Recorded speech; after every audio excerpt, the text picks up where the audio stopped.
Hello guys, आज के इस वीडियो में आपके लिए कुछ ऐसे इंपॉर्टेंट जीके जीएस लाया हूं जो कि आपके आने वाले एग्जाम ग्रुप डी के लिए बहुत ज़्यादा इंपॉर्टेंट होगा। अगर आप लोग ग्रुप डी की प्रिपरेशन कर रहे हैं तो वीडियो को ध्यान से देखना, एक से बढ़ के एक क्वेश्चन आपको इस वीडियो में देखने के लिए मिल जाएंगे। तो चलिए फिर वीडियो को शुरू करते हैं। आज के इस वीडियो में आपका पहला सवाल है, आकाश का रंग नीला क्यों दिखाई देता है? दोस्तों, आकाश का रंग नीला यह दिखाई देते हैं प्रकाश का प्रकीर्णन के कारण। ऑप्शन नंबर बी जो है आपका बिल्कुल सही जवाब है। देखिए, आपका अगला सवाल है क्वेश्चन नंबर 2, किस रंग के प्रकाश की तरंग दैर्घ्य सबसे कम होती है? दोस्तों, सबसे कम तरंग दैर्घ्य यह होती है बैंगनी कलर की। ऑप्शन नंबर बी आपका बिल्कुल सही जवाब है। चलिए अगला सवाल है क्वेश्चन नंबर 3, किस गैस का गंध सड़े हुए अंडे के जैसा होता है? दोस्तों, सड़े हुए अंडे के जैसा गंध यह होते हैं option number D hydrogen sulphide की, यानी जो आपका सही जवाब है ऑप्शन नंबर डी हो जाएगा। चलिए अगला सवाल है, प्याज कंद की विशेष महक किस कारण होती है? दोस्तों, प्याज कंद की विशेष महक यह होती है सल्फर यौगिक के कारण। ऑप्शन नंबर बी जो है आपका बिल्कुल सही जवाब है। देखिए अगला सवाल है, निम्नलिखित में से कौन सा उपकरण विद्युत ऊर्जा को यांत्रिक ऊर्जा में परिवर्तित करता है? दोस्तों, विद्युत ऊर्जा को यांत्रिक ऊर्जा में परिवर्तित करता है electronic motor. Option number A जो है आपका बिल्कुल सही जवाब है। ज़्यादातर क्वेश्चन साइंस से रिलेटेड होंगे क्योंकि ग्रुप डी के एग्जाम में साइंस एक मुख्य विषय होता है, तो इसलिए सारे क्वेश्चन इसमें ज़्यादा से ज़्यादा क्वेश्चन आपको साइंस से रिलेटेड मिलेंगे। वीडियो को आप लोग ध्यान से देखिएगा। अगला सवाल है, परिवर्तन ट्रांसफार्मर किस सिद्धांत पर कार्य करता है? दोस्तों, परिवर्तन ट्रांसफार्मर जो है यह कार्य करते हैं विद्युत चुंबकीय प्रेरण पर। ऑप्शन नंबर सी जो है आपका बिल्कुल सही जवाब है। चलिए क्वेश्चन नंबर 7 है, नाइट्रिक अम्ल किस धातु पर असर नहीं होता है? दोस्तों, नाइट्रिक अम्ल जो है वह असर नहीं होते हैं सोना पर। ऑप्शन नंबर सी जो है आपका बिल्कुल सही जवाब है। चलिए अगला सवाल है, निकट दृष्टि वाले लोग किस लेंस का प्रयोग करते हैं? दोस्तों, निकट दृष्टि वाले लोग जो हैं वह प्रयोग करते हैं अवतल लेंस का। ऑप्शन नंबर बी जो है आपका बिल्कुल सही जवाब है। अगला सवाल देखिए, गोबर गैस में मुख्यतः कौन सी गैस होती है? दोस्तों, गोबर गैस में जो गैस होती है यह गैस हो जाएगा मीथेन। ऑप्शन नंबर ए जो है आपका बिल्कुल सही जवाब है। इस वीडियो को आप लोग लाइक करके चैनल को सब्सक्राइब कर लीजिएगा। हमारे चैनल पर ग्रुप डी के प्रिपरेशन करने वाले सभी के लिए बहुत से क्वेश्चंस आने वाले हैं। रोज़ आपको एक वीडियो देखने के लिए मिल जाएगा, तो वीडियो को लाइक करके चैनल को सब्सक्राइब आप लोग कर लीजिएगा। अगला सवाल है क्वेश्चन नंबर 10, प्राकृतिक गैस का प्रमुख तत्व क्या होता है? दोस्तों, प्राकृतिक गैस का प्रमुख तत्व यह हो जाएगा मीथेन। ऑप्शन नंबर ए जो है आपका बिल्कुल सही जवाब है। देखिए अगला सवाल है, वॉशिंग सोडा क्या है? दोस्तों, वॉशिंग सोडा जो है यह एक प्रकार की सोडियम कार्बोनेट है। ऑप्शन नंबर सी जो है आपका बिल्कुल सही जवाब है। अगला सवाल है, प्लास्टर ऑफ पेरिस निम्नलिखित में से किसका एक उत्पाद है? दोस्तों, प्लास्टर ऑफ पेरिस जो है वह उत्पाद है कैल्शियम का। ऑप्शन नंबर सी जो है आपका बिल्कुल सही जवाब हो जाएगा। देखिए अगला सवाल है क्वेश्चन नंबर 13, नमक को बर्फ के साथ मिलाने पर हिमांक घटता है या फिर बढ़ता है? तो देखिए, नमक को बर्फ के साथ मिलाने पर हिमांक जो है वह घटता है। ऑप्शन नंबर ए जो है आपका बिल्कुल सही जवाब हो जाएगा। चलिए अगला सवाल है, किसका तरंग दैर्घ्य सबसे अधिक होता है? इनमें से तरंग दैर्घ्य सबसे अधिक यह नारंगी का हो जाएगा। ऑप्शन नंबर डी आपका बिल्कुल सही जवाब है। और सबसे कम होता है बैंगनी कलर का, ये भी आप लोग याद रखिएगा। चलिए अगला सवाल है क्वेश्चन नंबर 15, एक बस में अचानक ब्रेक लगने से सवारी आगे की ओर झुक जाती है, यह किस नियम का पालन करता है? तो देखिए, बस में ब्रेक लगने से जो सवारी है वह आगे की ओर झुकते हैं, तो यह नियम होता है न्यूटन के प्रथम नियम का। तो ऑप्शन नंबर ए जो है आपका बिल्कुल करेक्ट आंसर हो जाएगा। चलिए अगला सवाल है, दूध का घनत्व मापने के लिए कौन सा उपकरण प्रयुक्त किए जाते हैं? दोस्तों, दूध के घनत्व को मापने के लिए उपकरण प्रयुक्त करते हैं लैक्टोमीटर। ऑप्शन नंबर ए है आपका बिल्कुल सही जवाब, लैक्टोमीटर का प्रयोग करते हैं। चलिए अगला सवाल है, इलेक्ट्रॉन त्यागने की प्रवृत्ति क्या कहलाती है? दोस्तों, इलेक्ट्रॉन त्यागने की प्रवृत्ति यह कहलाती है ऑक्सीकरण। ऑप्शन नंबर ए आपका बिल्कुल सही जवाब हो जाएगा। ऑक्सीकरण कहलाती है इलेक्ट्रॉन त्यागने की प्रवृत्ति। इस वीडियो को आप लोग लाइक करके चैनल को सब्सक्राइब कर लीजिएगा। अगला सवाल है, लिटमस विलियन एक बैंगनी रंग का रंजन होता है, यह किससे प्राप्त होते हैं? तो लिटमस विलियन जो है बैंगनी रंग का रंजन यह प्राप्त होते हैं ऑप्शन नंबर सी लाइकेन से। ऑप्शन का सी जो है इस क्वेश्चन का बिल्कुल सही जवाब है। चलिए अगला सवाल है, ध्वनि निम्नलिखित में से किस माध्यम से यात्रा नहीं कर सकती है? तो जो ध्वनि है वह निर्वात के द्वारा जो यात्रा है वह नहीं कर सकती, बाकी जैसे गैस, द्रव्य, धातु, इन सभी से ध्वनि जो है वह यात्रा कर सकती है। तो ऑप्शन नंबर बी जो है आपका बिल्कुल सही जवाब है। चलिए अगला सवाल है, आवृत्ति मापने की इकाई का नाम क्या है? दोस्तों, आवृत्ति मापने की इकाई का नाम यह हो जाएगा hertz. Hertz option number C जो है बिल्कुल सही जवाब है। चलिए अगला सवाल है, निम्नलिखित में से किसने प्रोटॉन की खोज की थी। दोस्तों प्रोटॉन की खोजकर्ता यह हो जाएंगे option number D, Eunice Goldstein. Option number D जो है आपका बिल्कुल सही जवाब है। अगला सवाल देखिए, माचिस के डिब्बी की सतह से जब माचिस की तीली टकराती है तो ऊर्जा का कौन सा रूप एक चमकली लो में प्रज्वलित होने का कारण बनता है। तो यह हो जाएगा ऑप्शन नंबर सी, रासायनिक ऊर्जा। ऑप्शन का सी जो है आपका बिल्कुल सही जवाब है। अगला सवाल है, जी का मान न्यूनतम कहाँ होता है। दोस्तों जी का मान न्यूनतम यह होते हैं विषुवत रेखा पर। ऑप्शन नंबर ए जो है आपका बिल्कुल सही जवाब है। आप लोग इस वीडियो को लाइक करके चैनल को सब्सक्राइब कर लीजिएगा। देखिए अगला सवाल है, क्वेश्चन नंबर 24, लोहे की एक छोटी गोली पानी में डूब जाती है जबकि जहाज पानी में तैरता है। यह सिद्धांत निम्नलिखित में से किस वैज्ञानिक के सिद्धांत पर आधारित है। तो देखिए यह जो सिद्धांत है वह आर्किमिडीज के सिद्धांत पर आधारित है। ऑप्शन नंबर डी जो है आपका बिल्कुल सही जवाब रहेगा। देखिए आपका अगला सवाल है, क्वेश्चन नंबर 25, निम्नलिखित में से किस में ध्वनि की गति सबसे तेज होती है। दोस्तों सबसे तेज ध्वनि की गति यह होते हैं लोहा में। ऑप्शन नंबर बी जो है आपका बिल्कुल सही जवाब है। चलिए अगला सवाल है, निम्नलिखित में से किस आवृत्ति की ध्वनि मनुष्य द्वारा श्रव्य होती है। तो देखिए यह आवृत्ति की ध्वनि हो जाएगा ऑप्शन नंबर डी, 100 हर्ट्ज की। ऑप्शन नंबर डी जो है आपका बिल्कुल सही जवाब है।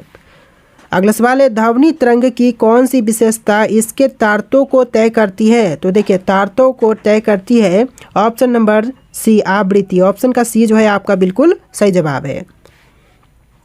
अगला सवाल है, दो व्यक्तियों के वार्तालाप में आवाज़ का डेसिबल स्तर क्या होगा। तो देखिए आवाज़ का डेसिबल स्तर जो है यह होगा लगभग 30 डेसिबल। ऑप्शन नंबर सी जो है आपका बिल्कुल सही जवाब है। अगला सवाल है, दीवार से एक प्रतिध्वनि सुनने के लिए न्यूनतम दूरी क्या है। तो इसकी न्यूनतम दूरी जो है वह 17.2 मीटर है। ऑप्शन नंबर बी जो है आपका बिल्कुल सही जवाब है। अगला सवाल है, नदी का बहता हुआ जल किस प्रकार का ऊर्जा सोहन करता है। तो यह करता है गतिज ऊर्जा सोहन। ऑप्शन नंबर डी, गतिज ऊर्जा बिल्कुल सही जवाब रहेगा। अगला सवाल है, स्वस्थ मनुष्य का तापक्रम कितना होता है। दोस्तों एक स्वस्थ मनुष्य का तापक्रम यह हो जाएगा 37 degree Celsius. Option number C जो है आपका बिल्कुल सही जवाब है। देखिए क्वेश्चन नंबर 32 है, किसका सबसे अधिक अपवर्तनांक होता है। दोस्तों इनमें से सबसे अधिक अपवर्तनांक यह हो जाएगा ऑप्शन नंबर सी, हीरा का होता है। यानी जो ऑप्शन नंबर सी है आपका बिल्कुल सही जवाब है। अगला सवाल है, मोटर गाड़ी उसमें साइड की वस्तु को देखने के लिए किस प्रकार की दर्पण को यूज में लेते हैं या फिर इस्तेमाल करते हैं। तो देखिए यह दर्पण हो जाएगा उत्तल दर्पण। ऑप्शन नंबर ए जो है आपका बिल्कुल सही जवाब है। अगला सवाल है, निम्नलिखित में से कौन सा पदार्थ बिजली की कुचालक है परंतु ताप का सुचालक है। तो यह पदार्थ हो जाएगा ऑप्शन नंबर डी, अभ्रक। ऑप्शन का डी जो है अभ्रक बिल्कुल सही जवाब है। चलिए अगला सवाल है, बिजली का फिलामेंट किसका बना होता है। दोस्तों बिजली का फिलामेंट जो है वह बना हुआ होता है टंगस्टन का। ऑप्शन नंबर सी जो है आपका बिल्कुल सही जवाब है। चलिए अगला सवाल है, रासायनिक ऊर्जा को विद्युत ऊर्जा में रूपांतरण किसके द्वारा किए जाते हैं। तो देखिए रूपांतरण करने की जो क्रिया है वह करता है संचायक सेल। ऑप्शन नंबर डी जो है आपका बिल्कुल सही जवाब है। अगला सवाल है, यांत्रिक ऊर्जा को विद्युत ऊर्जा में रूपांतरित करने के लिए किसका उपयोग करते हैं। तो यह उपयोग करते हैं डायनेमो का। ऑप्शन नंबर ए, डायनेमो बिल्कुल सही जवाब है। इस वीडियो को लाइक करके चैनल को सब्सक्राइब आप लोग कर लीजिएगा। अगला सवाल है, क्वेश्चन नंबर 38, विद्युत चुंबक किससे तैयार होते हैं। दोस्तों विद्युत चुंबक जो हैं यह तैयार होते हैं नरम लोहा से। ऑप्शन का ए जो है नरम लोहा बिल्कुल सही जवाब है। देखिए क्वेश्चन है, न्यूक्लियर बम बनाने के लिए निम्न में से किसका उपयोग करते हैं। तो देखिए न्यूक्लियर बम बनाने के लिए उपयोग में लेते हैं यूरेनियम को। ऑप्शन नंबर बी आपका बिल्कुल सही जवाब होगा, यूरेनियम।